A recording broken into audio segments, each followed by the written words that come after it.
देखिए अब ऐसा प्रॉब्लम रहेगा, consider the given situation, calculate the acceleration निकालना है 1 kg, बी है tension in the string connecting the 1 kg block, C निकालना है कि tension in string attach to इतना।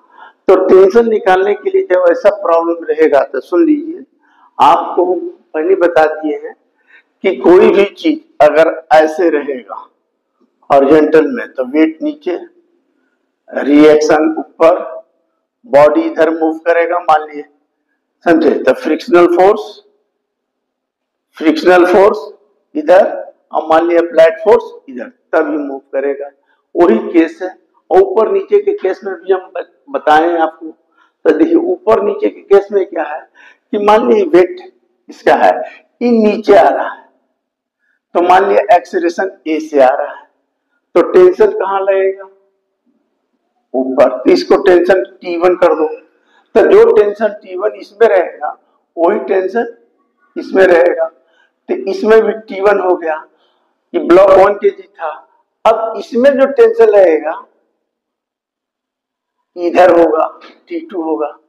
क्यों? तुमको हम बताए हैं कि अब नीचे आएगा, तो ये नीचे आएगा तो इसको इधर खींचेगा तो टेंशन इधर लगा, जब इसको ई खींचेगा तो टेंशन उल्टा लगेगा।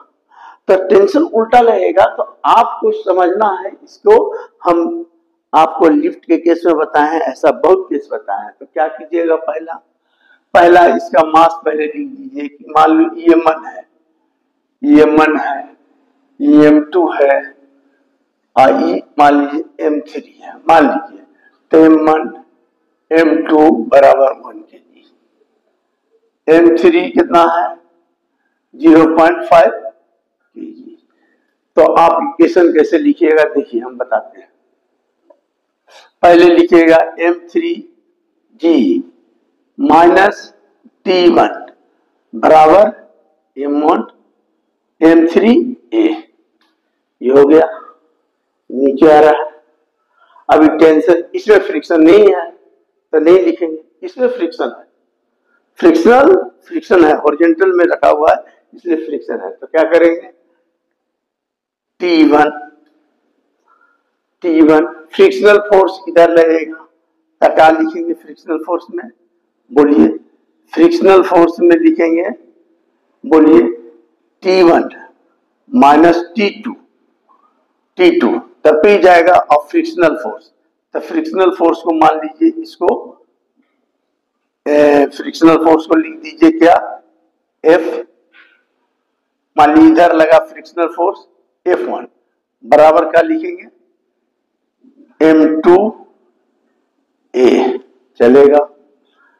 अब यहीं पर हम F1 को लिख देते हैं कि फ्रिक्शनल फोर्स बराबर F1 बराबर होता है म्यू R की जगह क्या लिखेंगे M3 है, M2 है, M2G।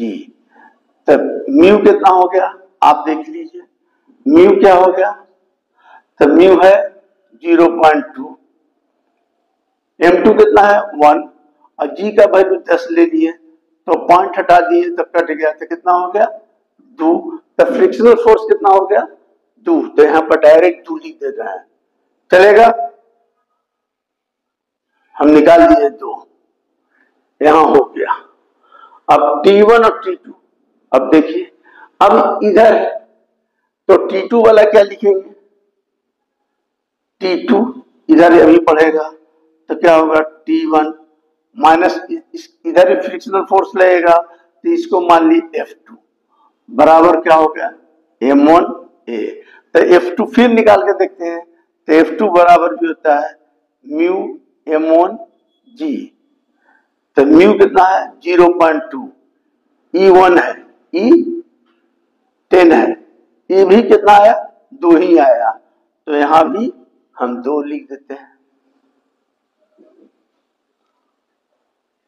अब क्या करते हैं, जब इधर से सब जा रहा है इधर तो कॉमन एक्सेलरेशन निकालते हैं, तो आप हिसाब बनाइएगा तो ये कट जाएगा, याद रखिएगा कट जाएगा, तो सब कट गया।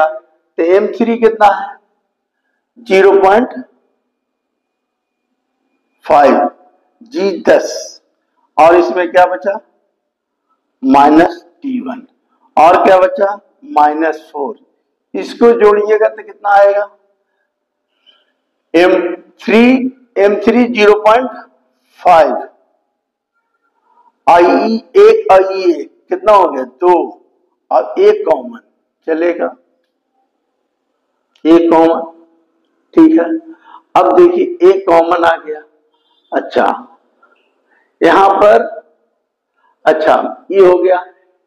देखिए पहला T1 -T2 m है तो यहां पर T2 बराबर क्या होगा T2 है हाँ T2 तो T2 बराबर खाली E आएगा फ्रिक्शनल फोर्स खाली लगेगा ना T1 नहीं लिखाएगा। सुन लीजिए ये T1 नहीं लिखाएगा। ये T1 इसलिए नहीं लिखाएगा कि देखिए पहला मोशन हम इसको किए तो ये लिखा गया। दूसरा T1 -T2 किए T1 -T2 और फ्रिक्शनल फोर्स भी लगेगा। लेकिन इस केस में क्या होगा जब E खाली जाएगा तो फ्रिक्शनल फोर्स ये है ना T1 कहाँ है इधर कुछ नहीं है तो E क्या हो जाएगा फ्रिक्शनल फोर्स। बोलिए समझ में आया कि नहीं। तो अगर नहीं समझ में आया तो यहाँ क्या होगा E T1 नहीं रहेगा तो यहाँ क्या हो जाएगा इतना। तो अब बताइए इसको मल्टीप्लाई कीजिएगा तो कितना आ जाएगा पॉइंट हट गया तो कितना हो जाएगा 5 -4 ये कितना हो गया 2.5 ए हो गया 1 2/25 5 10 25 यानी 0.4 ये क्या है ए का यूनिट मीटर पर सेकंड स्क्वायर। एक्सेलरेशन हम निकाल दिया। कहां गया क्वेश्चन एक्सेलरेशन इतना होगा कॉमन एक्सेलरेशन समझ में आया। अब हमको निकालना है टेंशन। तो टेंशन निकालने के लिए कोई भी इक्वेशन ले लीजिए ए ले लीजिए कोई भी ले लीजिए जो इच्छा है। तो मान लीजिए हम ई ले लेते हैं। चलिए पहला ले लीजिए तो क्या है M3G -T1 बराबर M3A। ये कितना है M3 0.5 इंटू 10 T1 ये कितना हो गया 0.5 ये कितना निकला 0.4 ये कितना हो गया 5 होता है ना हाँ 5 -T1 ये कितना हो गया 5 को 20 पॉइंट यहाँ। तो T1 बराबर क्या आ जाएगा T1 बराबर आ जाएगा 5 में से 0.2 घटेगा तो कितना हो जाएगा 4.8 आ गया। T1 4.8 आ गया तो T1 4.8 आया तो T2 कितना हो जाएगा तो T2 भी निकाल देंगे तो T2 यहां से निकाल दीजिए। तो देखिए T2 कैसे निकलेगा T2 तो T2 निकालने के लिए यहां से निकाल दीजिए T2 सबसे अच्छा रहेगा। कोई भी क्वेश्चन से निकाल सकते हैं। M1A + 2 M1 कितना है M1 आपका 1 A कितना है 0.4 + 2 कितना हो गया 0.4 + 2 बराबर क्या हो गया 2.4 तो एक हो गया 4.8 tension is resting attach to इतना और एक हो गया टेंशन रेस्टिंग कनेक्टिंग इतना मैंने तीनों फॉर्म आ गया आपका समझिए। तो एक चीज समझने का है अगर ये सब नहीं करने आएगा तो बहुत दिक्कत होगा इसलिए आप लोग थोड़ा दिमाग लगाइए। अभी देखिए एक प्रॉब्लम ऐसा है तो देखिए ऐसे बहुत सारा प्रॉब्लम है कितना बताएं आप लोग को थोड़ा सा पेशेंस रख के काम करना पड़ेगा पढ़ना पड़ेगा नहीं तो बहुत लोगों को समझ ही में नहीं आता है ये सब चीज। अब देखिए एक चीज बताते हैं एक प्रॉब्लम और बनाइएगा। अभी देखिए अब ऐसा प्रॉब्लम है अब ये ऐसा दे दिया अब ऐसा प्रॉब्लम बनाना है तो देखिए क्या दिया हुआ है ये ऐसे इंक्लाइन प्लेन है ये एंगल 30 डिग्री है।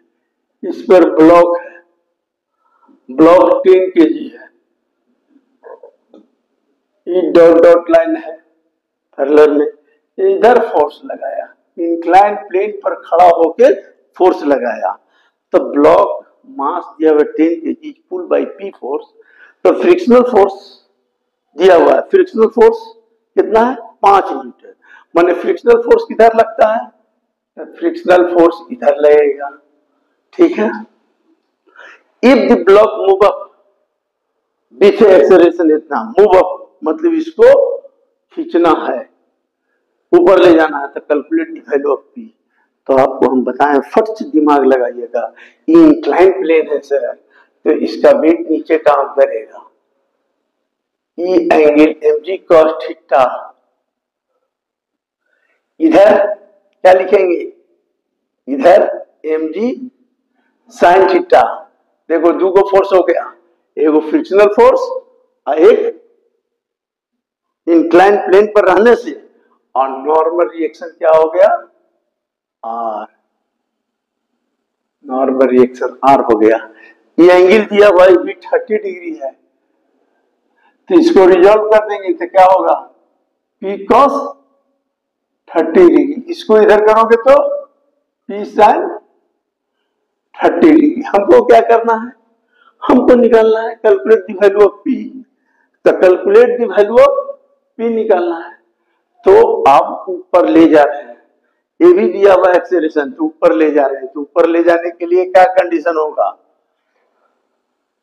P cos 30 डिग्री इससे ज्यादा होगा mg sin theta plus frictional force से ज्यादा होना चाहिए, तभी ऊपर जाएगा, नहीं तो ब्लॉक नहीं जाएगा। समझने की क्वेश्चन है। देखिए, तो इसको हम बढ़ा कर दिए, तो ले जा रहे हैं, तो क्या करें? P cos 30 degree minus mg sin theta minus f। f यहां दिया हुआ है फ्रिक्शनल फोर्स, f आपका क्वेश्चन में दिया हुआ है 5 न्यूटन, तो यहां बैठा दीजिए 5 न्यूटन। बराबर क्या होगा? बराबर क्या होगा? हमको निकालना है क्या? देखिए, कैलकुलेट वैल्यू ऑफ P बराबर हो गया, बराबर क्या होगा? MA। MA का मतलब रिक्वायर्ड फोर्स, MA। ब्लॉक कितना है? 10 kg। अब बैठाइए, पहले P निकालना है। cos 30 डिग्री क्या होता है? √3/2। M कितना है? 10। E कितना है? 10। साइन थीटा कितना है? 30 डिग्री। साइन 30 डिग्री बराबर क्या होता है? 1/2 माइनस 5। यहां क्या बैठा है? 10। एक्सेलरेशन कितना दिया हुआ है? ये भी दिया हुआ है, एक्सेलरेशन भी दिया हुआ है 5 मीटर पर सेकंड स्क्वायर। 5 काट कूट कीजिए, कट गया, कितना हो गया? एक्सेलरेशन कितना दिया हुआ है? ये भी दिया हुआ है, एक्सेलरेशन भी दिया हुआ है 5 मीटर पर सेकंड स्क्वायर। 5 काट कूट कीजिए, कट गया, कितना हो गया? 5। तो यहां हो गया P√3/2। इसको इधर ले जाइए, तो 5 50 माइनस कितना हो गया? 55। इधर कितना है? 50 अब प्लस 55 कितना होता है? 105। 105 आया। P निकालना है हमको। P बराबर क्या होता है? 105 इंटू 2/√3 यानी 210 √3। तो √3 और √3 से मल्टीप्लाई कर दीजिए। देखिए, सॉल्यूशन करने के लिए, मैथ बनाने के लिए सब फट से कीजिएगा, तो कितना हो जाएगा? 210/3 इंटू √3 कट गया, तो कितना हो गया? 70 इंटू √3 बराबर 70 इंटू √3 का वैल्यू इतना, इतना से मल्टीप्लाई कीजिए, जो आएगा वो न्यूटन में लिख दीजिएगा। समझिए, तो सॉल्यूशन करने के लिए भी आपको तो आज हम आपको फ्रिक्शन में ये सब कॉन्सेप्ट क्लियर करता है और कुछ बात नहीं। किताब आप जब तक प्रॉब्लम नहीं बनाएंगे आपका कोई कंसेप्ट नहीं क्लियर होगा, इसलिए प्रॉब्लम बनाइए, क्योंकि और नहीं बनाइएगा तो ऐसी थ्योरी पढ़िए आपको कुछ फायदा होने वाला नहीं है। इसलिए ये सब चीज एकदम कॉन्सेप्ट में बैठाइए। अब हम आपको बताते हैं अगला चैप्टर का प्रॉब्लम। चलो बंद करो।